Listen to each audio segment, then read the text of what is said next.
Muhammed Ali nurumuz, kestimdir külü varımız. Hasan Hüseyin hufyarimiz, İmam Zeynel sırrımızdır.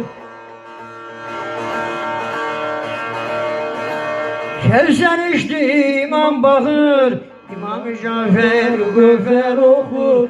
Musa-i Kazım keman okur, Sermiyemiz halımızdır.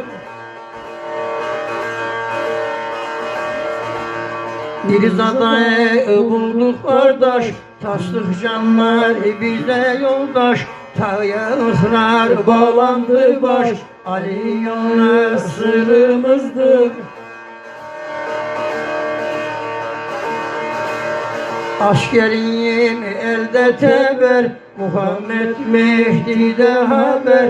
Dini günü arzın didar, Pir Muhammed yolumuzdur. Aptalım ustaza teslim, Mürüfün acı benim aslım. Muhammed Ali'ye bağlı neslin, Pir Muhammed de yolumuzdur.